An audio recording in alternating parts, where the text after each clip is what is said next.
GIT की smart class में आप सभी का स्वागत है। और अकाउंटिंग की इस क्लास में आज हम लोग पढ़ने वाले हैं जीएसटी के बारे में।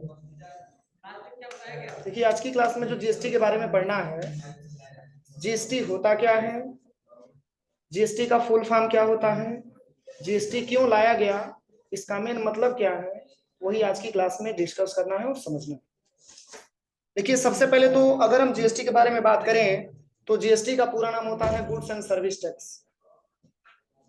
एक प्रकार का टैक्स होता है जो गवर्नमेंट के द्वारा लगाया जाता है और गवर्नमेंट के द्वारा वसूला जाता है। समझ में आ रहा है ना? तो जैसे कि यहाँ पे लिखा हुआ है जीएसटी, जीएसटी का हिंदी इंग्लिश दिया हुआ है गुड्स एंड सर्विस टैक्स। एक प्रकार का टैक्स होता है जो गवर्नमेंट के थ्रू लगाया जाता है और गवर्नमेंट के थ्रू वसूला भी जाता है। ये गवर्नमेंट इसको लगाती है, गवर्नमेंट ही इसको वसूलती है। और चूंकि इसके अंतर्गत जो है कोई भी ऐसा प्रोडक्ट है या कोई भी ऐसा गुड्स है या कोई भी ऐसा सर्विस है जो हम यूज करते हैं, ये जरूरी है कि हम उसको गवर्नमेंट को क्या करते हैं, टैक्स भी देते हैं। आमतौर पे ऐसे बहुत सारी चीजें हैं जिसका प्रयोग हम लोग करते हैं दैनिक कार्यों में, तो उस पर हम लोग जीएसटी पेमेंट करते हैं गवर्नमेंट। तो जैसे कि इसका हिंदी होगा वस्तु एवं सेवा कर, और ये ऐसा कर होता है, ये ऐसा टैक्स होता है जो आपके वस्तु पर भी लगाए जाते हैं और जो आपकी सेवाओं पर भी लगाए जाते हैं। समझ में आ रहा है ना? और अगर आपसे कोई पूछे कि जीएसटी अपने इंडिया कंट्री में कब आया, तो आप बता सकते हैं जुलाई 2017, यानी कि 1 जुलाई 2017 को अपने भारत देश में जीएसटी लागू किया गया। समझ में आ रहा है ना? 1 जुलाई 2017 को अपने भारत देश में जीएसटी लागू किया गया। और सबसे पहला जीएसटी वाला राज्य कौन सा है, जीएसटी वाला देश कौन सा है? तो आप फ्रांस बोल सकते हैं। सबसे पहला फ्रांस ही रहा जो जीएसटी स्टार्ट हुआ। तो जैसे कि मतलब एक प्रकार से अगर देखा जाए गुड्स एंड सर्विस टैक्स यानी कि जीएसटी के बारे में, तो जीएसटी के बारे में हमको तभी समझ में आएगा जब हम ये जाने कि टैक्स होता क्या, टैक्स होता क्या। तो जैसे कि लिखा हुआ इंट्रोडक्शन ऑफ टैक्स, टैक्स का परिचय, कर का परिचय, यानी कि जीएसटी के बारे में हमको तभी समझ में आएगा जब हम ये पता करें कि टैक्स क्या होता है। और टैक्स को हम हिंदी में कर बोलते हैं। क्या बोलते हैं? कर बोलते हैं। तो देखिए, इस समय जो हम टैक्स दे रहे हैं इसको तो हम जीएसटी के नाम से जान रहे हैं, लेकिन इसके पहले भी तो आप टैक्स देते थे, इसके पहले भी टैक्स देते थे। सोचिए, आप जिस राज्य में रह रहे होंगे या आप जिस क्षेत्र में रह रहे होंगे या जिस गांव में रह रहे होंगे, पहले के समय में वहां राजा महाराजा लोग रहते थे और उनको हम लगान देते थे। ये भी एक प्रकार का टैक्स होता था। ठीक है। उसके बाद से मान के चलिए कि जैसे आपको ये भी पता है कि जैसे हमारे इंडिया कंट्री में भी मतलब क्या हुआ, मतलब अंग्रेजों ने काफी मतलब लंबे समय तक शासन किया था। उन्हीं के हिसाब से हमको काम करना होता था। वो लोग भी क्या करते थे, हमसे कर के रूप में मतलब टैक्स के रूप में वो जमा करवाते थे, वो भी हमसे टैक्स लेते थे। तो इस तरीके से ऐसे आपको पता होना चाहिए कि जैसे अपना जो देश भारत देश था, अभी तो 15 अगस्त 1947 को जाकर के हमारा देश आजाद हुआ, लेकिन उसके पहले हम आजाद नहीं थे, गुलाम थे, अंग्रेजों के बस में थे। और वो अंग्रेज लोग हमारे ऊपर हुक्म चलाते थे, वो जैसे चाहते थे वैसे करते थे। लेकिन 1947 को हम अपने भारत देश को आजाद जब हुआ, तो उस केस में जो है जो अंग्रेज लोग थे अपना इंडिया छोड़ करके चले गए। लेकिन उस समय क्या होता था, जैसा अंग्रेज कहता था उसके हिसाब से हम लोग काम करते थे। और आपकी मजाल नहीं थी कि आप अपने मन से कुछ काम कर दीजिए, क्योंकि हम लोग एकदम गुलाम हो चुके थे। और तब जब देश अपना आजाद हुआ, तब जाकर के हमको अपनी आजादी मिली और तब हमको अपना हक समझ में आया। आज क्या है, सबको समानता का अधिकार दिया हुआ है। ऐसे आपने पढ़ा होगा जैसे कि संविधान में समता का अधिकार दिया हुआ है, समानता का अधिकार दिया हुआ है, आपका मूल कर्तव्य क्या होना चाहिए, मौलिक धर्म क्या होना चाहिए, सारा का सारा उसमें मेंशन किया है। तो अब जैसे ही अपना देश आजाद हुआ, तो हमको किस तरीके से क्या करना चाहिए, हमारे लिए क्या नियम है, क्या कानून है, हमारे लिए धर्म क्या है, हमारे लिए जो है पूरा का पूरा जो है कानून कैसे चलना है, या हमको किस तरीके से काम करना है, हमारा अधिकार क्या है, हमारा राइट क्या है। तब जाकर के हमको अपने संविधान में जब वर्णित हुआ, तब जाकर के हमको पता चला कि हमारी राइट क्या है, हमारा अधिकार क्या है। तो उसके पहले हम गवर्नमेंट को भी लगान के रूप में कर देने का काम करते थे, या बड़े बड़े जो राजा महाराजा लोग रहते थे उनको भी हम कर देने का काम करते थे। लेकिन उसके बाद से हमारा क्या है, जीएसटी है। तो जैसे कि यहाँ पे लिखा हुआ है इंट्रोडक्शन ऑफ टैक्स, टैक्स का परिचय। यहाँ पे बता रहा है कि it is income of government which is collect either directly और इनडायरेक्टली सोर्स। यहाँ पे कह रहा है कि it is income of government, एक प्रकार की गवर्नमेंट की ये इनकम है, कह रहा है जो कलेक्ट होता है डायरेक्ट या इनडायरेक्ट रूप से। यानी कि टैक्स एक प्रकार का क्या है, गवर्नमेंट का इनकम का स्रोत है जो कलेक्ट होता है डायरेक्टली और इनडायरेक्टली के रूप में। और कह रहा है कि in other word we can say that a tax is financial charges imposed by state and central government of India। यानी कि यहाँ पे बताया जा रहा है कि इन अदर वर्ड्स, यानी कि दूसरे शब्दों में अगर हम कहें तो टैक्स एक प्रकार की फाइनेंशियल चार्ज है। टैक्स एक प्रकार का फाइनेंशियल चार्ज है जो स्टेट गवर्नमेंट और सेंट्रल गवर्नमेंट, यानी कि अपने इंडिया के अंतर्गत स्टेट गवर्नमेंट और सेंट्रल गवर्नमेंट के माध्यम से इसको लागू किया जाता है, यानी कि ये लगाया जाता है और वसूला भी जाता है। और फिर कह रहा है कि ये टैक्स इज एन, कह रहा है कि a tax is fee which charge by government to person और बिजनेस। यानी कि कह रहा है कि जो टैक्स होता है एक प्रकार का फी होता है, एक प्रकार का क्या होता है, चार्ज होता है। और किसका, गवर्नमेंट का, जो गवर्नमेंट लेता है किससे, या तो पर्सन से या उसके बिजनेस से। समझ में आ रहा है ना, या तो पर्सन से या उसके बिजनेस से। और फिर कह रहा है कि India is a federal country where both the central and state government has the power to levy and collect tax. यहाँ पे बताया जा रहा है कि जो अपना इंडिया कंट्री है, जो अपना भारत देश है, एक संघीय देश है, जहां कह रहा है कि बोथ का मतलब होता है दोनों, और दोनों में क्या, तो सेंट्रल गवर्नमेंट और स्टेट गवर्नमेंट का पावर है कि वो अपने रिक्वायरमेंट के हिसाब से टैक्स को लगाएगा और टैक्स को वसूलने का काम करेगा। समझ में आ रहा है ना। अब चलिए इसके बाद से यहाँ पे लिखा हुआ है before the GST according to the power president by the constitution. इसके पहले अगर हम बात करें तो जीएसटी के पहले ऐसा कोई मतलब कॉन्स्टिट्यूशन मतलब ऐसा संविधान बना, करा कि the central can levy tax manufacturer of goods and returning मतलब service and the state can levy and the sale of goods. मतलब इसके पहले कह रहा है कि जीएसटी के पहले भी हम लोग क्या करते थे, टैक्स वगैरह जमा करते थे, गवर्नमेंट को जमा करते थे।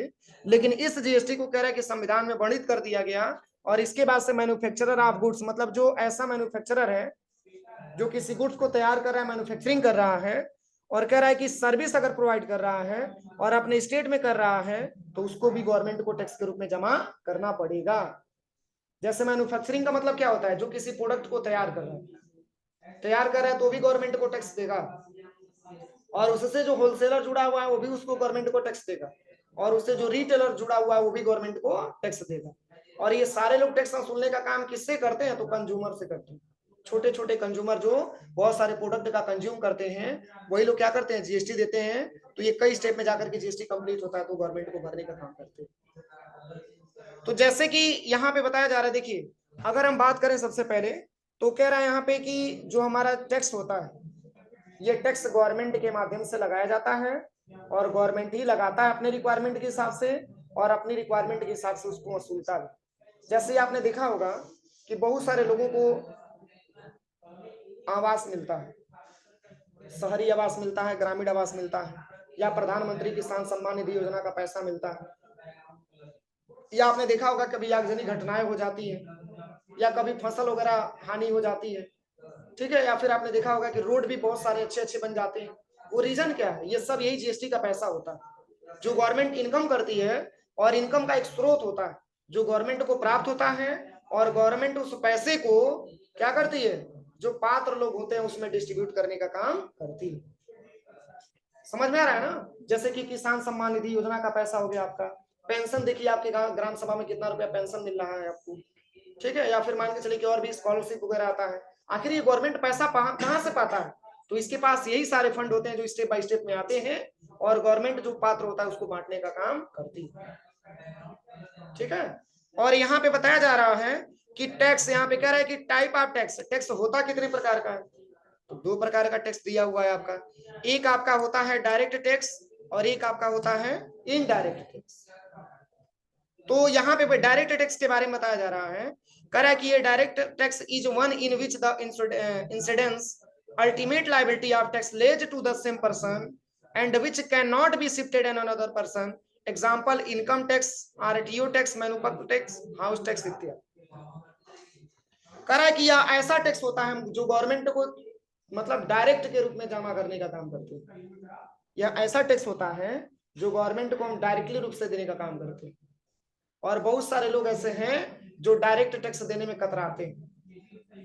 क्योंकि वो डायरेक्टली आप दे रहे हैं ना, तो ऐसा लगेगा कि अरे यार इतना रुपया हम गवर्नमेंट को टैक्स के रूप में दे रहे हैं, लेकिन वही कई स्टेप में देंगे तो आपको समझ में नहीं आएगा। तो जैसे कि मान के चलिए हमने कोई प्रोडक्ट यहाँ से उठाया, अपने माल लोड करवाया गाड़ी पे, और अदर कंट्री के लिए अलग मतलब दूसरे राज्य के लिए लेके जा रहे हैं, बीच में आरटीओ वाला पकड़ ली, उसको हमको देना होता है, कोई भी एक प्रकार का टैक्स। अब ये नहीं कह सकते हैं कि नहीं जो हमारा व्यापारी होगा उससे आप लीजिएगा, वो तो हमें को डायरेक्टली देना होगा। तो जैसे एक प्रकार का आरटीओ टैक्स हो गया। हाउस टैक्स है, बड़े बड़े हाउस पे भी टैक्स लगते हैं, जो बड़े बड़े प्रॉपर्टी होते हैं उस पर भी गवर्नमेंट को टैक्स लगता है। तो वो एक प्रकार की डायरेक्ट टैक्स में आते हैं, जो हमको डायरेक्टली गवर्नमेंट को पेमेंट करना होता है, प्रत्यक्ष रूप से आपको देना होता है। एक प्रकार का टाइप्स ऑफ टैक्स में पहला टैक्स होता है डायरेक्ट टैक्स। कोई दिक्कत?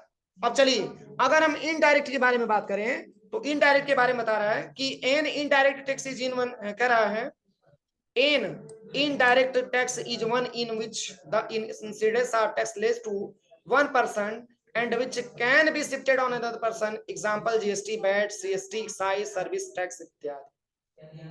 कह रहा कि यह ऐसा टैक्स होता है जो हम गवर्नमेंट को डायरेक्ट के रूप में नहीं देते। जैसे कि मान के चलिए आपने कीबोर्ड खरीदा, आपने कीबोर्ड खरीदा तो आप तो पेमेंट अपने रिटेलर को किए, और रिटेलर भी होलसेलर से खरीदा होगा, और होलसेलर भी किससे खरीदा होगा? मैन्युफैक्चरिंग से खरीदा होगा। तो ये कई सारे स्टेप में हम टैक्स देते हैं। जैसे कि मान के चलिए कि मैंने रिटेलर को दिया, रिटेलर होलसेलर को दिया, होलसेलर मैन्युफैक्चरर को दिया, तो ऐसे ये कई स्टेप में हमको जीएसटी देना होता है। तो ऐसे टैक्स को हम क्या बोलते हैं? इनडायरेक्ट टैक्स बोलते हैं, जो हम गवर्नमेंट को डायरेक्ट नहीं दे रहे हैं, ये कई सारे स्टेप में फॉलो करके तब आपको देना पड़ रहा है, और ऐसे टैक्स को हम इनडायरेक्ट टैक्स बोल सकते हैं। यानी कि एक व्यक्ति, आम यूजर जो व्यक्ति है वो इनडायरेक्ट टैक्स ही पे करता है, और जीएसटी भी इनडायरेक्ट टैक्स के ही अंतर्गत आता है। क्या आप डायरेक्टली गवर्नमेंट को देते हैं? जैसे कोई प्रोडक्ट खरीदते हैं तब तो जाकर के आप उसका पेमेंट देते हैं, तो उस पे ऑलरेडी गवर्नमेंट का चार्ज लगा होता है, टैक्स लगा होता है, लेकिन हम देते किसको हैं? तो रिटेलर को देते हैं। और रिटेलर क्या करता है? होलसेलर को देता है, और होलसेलर मैन्युफैक्चरर को देता है, और जो मेन कंपनी का मालिक होता है या मेन जो मैन्युफैक्चरर का आदमी होता है, मैनेजर होता है, वही गवर्नमेंट को टैक्स भरने का काम करता है। लेकिन कहां से भर रहा है? देने वाला कौन है? हमें और आप। मेन अगर देखा जाए तो बड़ी बड़ी कंपनियां जो जीएसटी पेमेंट करती है, वो सारा का सारा उसको अगर देखा जाए तो ये पूरा हम ही से टैक्स कलेक्ट करती, और तब जाके गवर्नमेंट को मतलब वो जमा करने का काम करती। आप खुद सोचिए, हम आम यूजर हैं और हम किसी प्रोडक्ट का यूज ना करें तो क्या गवर्नमेंट को टैक्स को जाएगा? नहीं जाएगा। टैक्स अगर टैक्स जाएगा नहीं तो गवर्नमेंट को इनकम नहीं होगा, तो जब इनकम होगा नहीं तो फिर मतलब क्या इसका? इसलिए कई स्टेप में हम जीएसटी देने का काम करते हैं। हमने किसी प्रोडक्ट को खरीदा अपने रिटेलर से, रिटेलर भी होलसेलर से खरीदा, होलसेलर भी मैन्युफैक्चरर से खरीदा, ये सब एक दूसरे से जुड़े हुए, ये सब कनेक्टिविटी बनी हुई, वो आपको देना ही देना होता है। कोई दिक्कत यहाँ तक? अब चलिए, अब कह रहा है कि गुड्स एंड सर्विस टैक्स के बारे में अभी मैंने आपको बताया है। कह रहा है कि India is federal country where both the central and state government have the powers to levy and collect tax through appropriate GST was introduced in India on 1 जुलाई 2017। यानी कि यहाँ पे बताया जा रहा है कि जो अपनी इंडिया कंट्री है, इंडिया कंट्री के बारे में हम बात करें तो कह रहा है कि इंडिया कंट्री, कह रहा है कि India is a federal country where both the central and state tax, state government. Federal का मतलब होता है संघीय, फेडरल का मतलब होता है संघीय।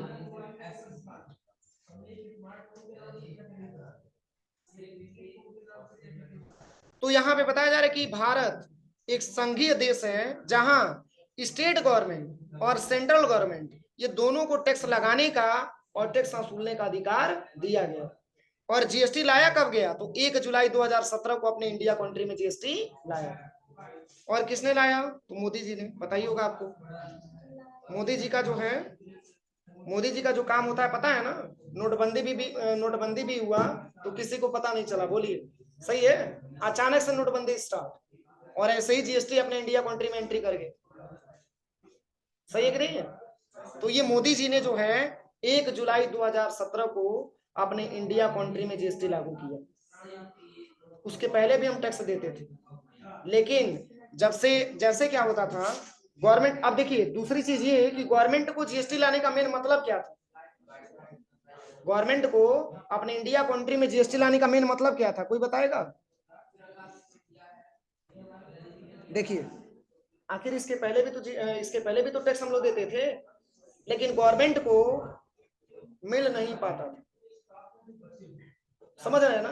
जैसे कि मान के चलिए कि हमने टैक्स दिया और अधिकारी कुछ पैसा ले लेते थे, कुछ पैसा गवर्नमेंट को दे देते थे, और गवर्नमेंट को क्या समझ में आ रहा है कि पैसा मिल रहा है, स्टेट मतलब जीएसटी टैक्स मिल रहा है कि नहीं मिल रहा, गवर्नमेंट को जितना मिला गवर्नमेंट ने क्या कर दिया, ले लिया।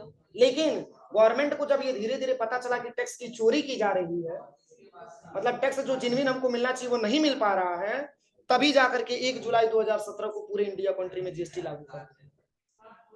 अगर आपका बिजनेस लीगल तरीके से है तो ये गवर्नमेंट का अथराइज है, ये गवर्नमेंट का रूल है कि आपको क्या करना होगा, जीएसटी के पोर्टल पर रजिस्ट्रेशन कराना होगा, क्योंकि जब तक आप जीएसटी के पोर्टल पर रजिस्ट्रेशन नहीं कराएंगे तब तक आपका बिजनेस लीगल नहीं माना जाएगा। समझ में आ रहा है ना? तो इससे गवर्नमेंट ने क्या किया, जीएसटी लागू करवा दिया। आप खुद बताइए, गवर्नमेंट को अगर इनकम नहीं होगा, केवल अधिकारियों को इनकम हो, गवर्नमेंट को इनकम ना हो, तो गवर्नमेंट इस चीज पे देखेगी ना कि कहां से ऐसी प्रॉब्लम क्रिएट हो रहा है। तो गवर्नमेंट ने जब इस चीज को क्लियर किया तब उसको लगा कि जो है ये बहुत ज्यादा गलत हो रहा है, और ये टैक्स जो है एक प्रकार का जीएसटी लागू होना चाहिए, जिससे कि पूरा का पूरा टैक्स हमारे मतलब खाते में आए, ताकि हम उसका अलग तरीके से कुछ अपना काम कर सके। तो जाकर के गवर्नमेंट ने क्या किया, जीएसटी लागू किया 1 जुलाई 2017 को। और क्यों लगाया गया तो इसके बारे में मैंने अभी आपको बताया है, ये पूरा यहाँ से ऑप्शन दिया हुआ है, यहाँ पे पढ़ लीजिएगा इसको आप लोग।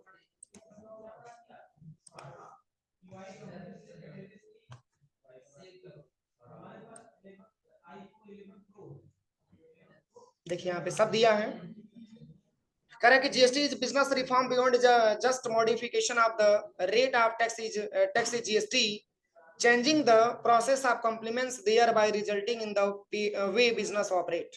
एक तरीके से अगर देखा जाए तो हमको बिजनेस को ऑपरेट करने में, बिजनेस को चलाने में इसका बहुत ज्यादा हमारा क्या रहता है, योगदान रहता है। और हम जीएसटी के में अगर हमारा रजिस्ट्रेशन है तो हमको बिजनेस अपना चलाने में किसी भी प्रकार की कोई दिक्कत नहीं आती।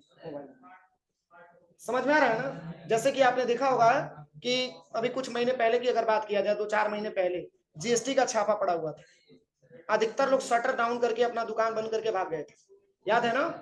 तो बताइए अगर हर तरीके से उनका बिजनेस अगर लीगल होता तो क्या उनको शटर बंद करने की जरूरत होती?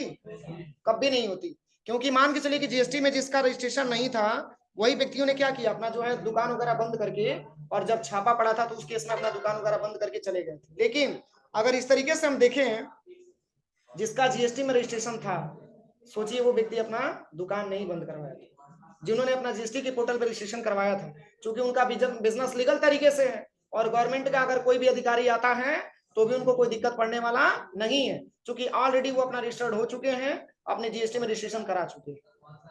तो वही इसमें कह रहा है कि अगर हम जीएसटी में अपना रजिस्ट्रेशन करा लेते हैं या अपने बिजनेस का अगर हम जीएसटी पेमेंट करते हैं तो इससे हमारी बिजनेस में कोई दिक्कत नहीं आती है, हम अपने बिजनेस को अच्छे तरीके से ऑपरेट कर ले जाते हैं। ठीक है, हम अपने बिजनेस को अच्छे तरीके से ऑपरेट कर ले जाते हैं। और देखिए यहाँ पे बताया जा रहा है, कह रहा है कि with the concept of invoice matching, और इसका मेन कॉन्सेप्ट क्या होता है, अपनी इनवॉइस की मैचिंग भी करना होता है, क्योंकि जब तक हमारा इनवॉइस मैच नहीं करेगा तब तक हमको कुछ इसके बारे में आइडिया नहीं मिलेगा। और कह रहा है कि instead of filing summarise return you will need to submit the details of all your sales invoice, कह रहा है कि पीरियोडिकल, मतलब जो जीएसटी हम भरने का काम करते हैं, जो जीएसटी हम रिटर्न भरते हैं, इसका पूरा समरी, और इसको बहुत ज्यादा आवश्यकता होता है गवर्नमेंट को भरना, क्योंकि जब तक आप नहीं भरेंगे, जैसे क्या होता है जीएसटी भरने का डेट है और आप लेट से जीएसटी भरिए ना, गवर्नमेंट को ज्यादा पैसा आपको एक्स्ट्रा देना पड़ता है, समझ में आ रहा है ना? उसमें आपको ज्यादा पैसा देना होता है। वही अगर आप टाइम से भर देते हैं तो गवर्नमेंट इस कहता है कि आपसे कोई भी एक्स्ट्रा चार्ज लेने की जरूरत नहीं, क्योंकि आप टाइम से पेमेंट कर देते हैं। तो वही बात इसमें कह रहा है, सबसे पहले कह रहा है कि submit the details of all your, मतलब आपने जितने भी आपने सेल किया है उसका पूरा डिटेल्स जो भी होता है, जो भी इनवॉइस होता है, उसको आपको क्या करना होता है, पूरा उसका मैचिंग करवाना होता है। मतलब एक पीरियड में, एक तरीके से अगर देखा जाए तो एक पीरियड में, जैसे कि मान के चलिए कि 1 अप्रैल से लेकर के 31 मार्च तक आपने जो है अपने बिजनेस में क्या क्या आपने ट्रांजेक्शन किया, उसका पूरा जो भी आप जीएसटी पे करते हैं तो उसका क्या होता है, इनवॉइस आपको प्राप्त होती है। वही इनवॉइस के तहत जो है आपको ये क्या होता है, आपका पूरा का पूरा विवरण आपको गवर्नमेंट को देना होता है कि मतलब जो है मैंने कितना ट्रांजेक्शन किया, अपने बिजनेस में मैंने कितने रुपए का टर्नओवर किया, उसके हिसाब से आपको गवर्नमेंट को टैक्स देना होता है। एक फाइनेंशियल ईयर में कितना आपने जो है गवर्नमेंट से, कितना आपने अपने बिजनेस में टर्नओवर किया, उसी के हिसाब से आपको क्या करना होता है, जीएसटी देना होता है। अब चलिए वाई जीएसटी, मैंने अभी आपको बताया है जीएसटी क्यों लाया गया, मैंने अभी आपको बताया जीएसटी क्यों लाया गया, अभी मैंने बताया है ना। तो जैसे यहाँ पे लिखा भी है, देखिए वाई जीएसटी वगैरह सब यहाँ पे दिया हुआ है, एक बार पढ़ लीजिएगा। कह रहा है कि the indirect taxation system had inefficiency limitation due to multiple tax central government likes levies likes excise duty है, सर्विस टैक्स है, अदर केसेज स्टेट गवर्नमेंट। कह रहा है कि लेवीज लाइक बैट, ये सब एक प्रकार के टैक्स के बारे में बता रहा है कि कैसे कैसे आपको टैक्स देना होता है, टैक्स कितने प्रकार का होता है, यहाँ पे पूरा यहाँ से डिटेल बताया जा रहा है। देखिए अब हम यहाँ पे अगर हम अगला ऑप्शन के बारे में बात करें तो यहाँ पे लिखा हुआ है सबसे पहले ड्यूअल जीएसटी मॉडल, यहाँ से हम लोग कल पढ़ा जाएगा, बस आप यहीं तक आज के लिए, ठीक है। कल से हम लोग ड्यूअल जीएसटी मॉडल से, चलिए ड्यूअल जीएसटी मॉडल पढ़ा दे रहे हैं, कल से हम लोग सप्लाई के बारे में पढ़ा जाए। आप तो किसी को जीएसटी के बारे में कोई दिक्कत, जीएसटी क्यों लाया गया, इसका लाने का उद्देश्य क्या था, और प्लस जीएसटी गवर्नमेंट को हम क्यों देते हैं, समझ में आ रहा है ना। तो ये सारा का सारा चीज मैंने आपको बताया, टैक्स के भी बारे में मैंने आपको बताया कि टैक्स होता क्या है, ठीक है, कितने प्रकार का टैक्स होता है, ये पूरा स्टेप बाय स्टेप मैंने आपको बताया, ठीक है। अब अगर आपसे कोई पूछे कि ड्यूअल जीएसटी मॉडल क्या होता है, ड्यूअल जीएसटी मॉडल क्या होता है, तो देखिए ड्यूअल जीएसटी मॉडल के बारे में यहाँ पे बताया जा रहा है। कह रहा है कि ड्यूअल जीएसटी मॉडल के अनुसार स्टेट गवर्नमेंट और सेंट्रल गवर्नमेंट दोनों को टैक्स लगाने और कलेक्ट करने का अधिकार दिया गया। कह रहा है कि जिसमें स्टेट गवर्नमेंट को टैक्स रेवेन्यू के लिए सेंट्रल गवर्नमेंट पर निर्भर नहीं रहना पड़े। मतलब इसमें यह बताया जा रहा है, सबसे पहले यहाँ पे ये बताया जा रहा है कि जो स्टेट गवर्नमेंट है और जो सेंट्रल गवर्नमेंट है, ये दोनों गवर्नमेंट को अलग अलग टैक्स लगाने का और वसूलने का अधिकार दिया गया है। मतलब अब ये नहीं है कि सेंट्रल गवर्नमेंट है तो वो स्टेट गवर्नमेंट के ऊपर डिपेंडेंट रहे कि आप टैक्स लगाएंगे और आप टैक्स वसूलेंगे तो हमको जाकर के इनकम होगी, नहीं। स्टेट गवर्नमेंट को अलग विभाग दिया गया है और सेंट्रल गवर्नमेंट को अलग विभाग दिया गया। स्टेट गवर्नमेंट अपने रिक्वायरमेंट के हिसाब से जीएसटी लगाएगा और वसूलेगा, सेंट्रल गवर्नमेंट भी अपनी रिक्वायरमेंट के हिसाब से जीएसटी लगाएगा और जीएसटी वसूलेगा। समझ में आ रहा है ना। नहीं तो मान के चले कि स्टेट गवर्नमेंट अगर सेंट्रल गवर्नमेंट पे डिपेंडेंट रहे तो भी तो दिक्कत आएगी। इसलिए अपने इंडिया कंट्री के अंतर्गत जितने भी राज्य हैं उस पूरे राज्य के जो सीएम होंगे, मुख्यमंत्री होंगे, वो अपनी रिक्वायरमेंट के हिसाब से अपने राज्यों में क्या करते होंगे, जीएसटी लगाते होंगे और जीएसटी क्या करते होंगे, वसूलते होंगे। समझ में आ रहा है ना।